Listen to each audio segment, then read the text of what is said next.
সিদ্ধান্ত স্পষ্ট, সময় এসেছে বাংলাদেশকে পরিবর্তন করার। পুরো বাংলাদেশ জুড়ে গণজোয়ার তৈরি হয়েছে। মানুষ এখন আর পুরাতন কোনো বন্দোবস্তকে দেখতে চায় না। মানুষ এখন পরিবর্তনের জন্য উন্মুখ হয়ে আছে। সেই পরিবর্তন মানুষ মনে প্রাণে বিশ্বাস করা শুরু করেছে।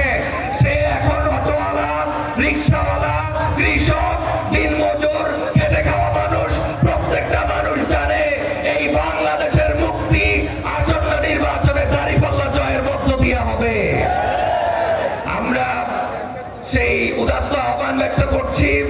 গফরগাঁওকে ঢেলে সাজানোর যে ইশতেহার আমাদের মজলুম জননেতা মাওলানা ইসমাইল হোসেন সোহেল ভাই আপনাদের সামনে অবশ্যই পেশ করবেন। আমরা সেই সাথে উদাত্ত আহ্বান জানাতে চাই, 12ই ফেব্রুয়ারি যে নির্বাচন আছে সেই নির্বাচন হবে জালেমদের শেষ দিন।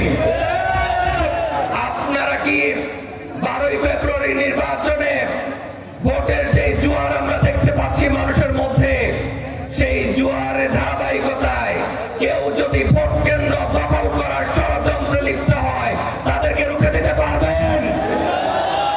দুই হাত তুলে দেখেন, রুখে দিতে পারবেন? আমরা স্পষ্ট ভাষায় বলতে চাই, 12ই ফেব্রুয়ারি নির্বাচন শুধু ভোট দিয়ে আসলে হবে না।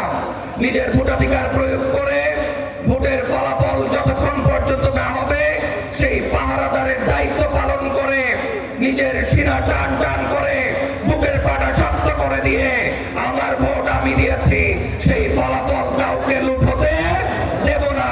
পারবো ইনশাআল্লাহ। সেই সংগ্রামে আর 4টা দিন আমাদের সামনে বাকি আছে। তার আগ পর্যন্ত প্রত্যেকটি ভোটারের কাছে আমরা ছুটে যাব। সর্বশেষ নিজের ভোটাধিকার সুষ্ঠুভাবে প্রয়োগ করব এবং আমরা আশ্বস্ত হতে চাই প্রশাসনের কাছে। প্রত্যেকটা কেন্দ্রে সিসিটিভি লাগানো আছে, পুলিশের কাছে বডি অন ক্যামেরা থাকবে, সেনাবাহিনী টহল বাড়ানো হয়েছে, বিজিবি থেকে শুরু করে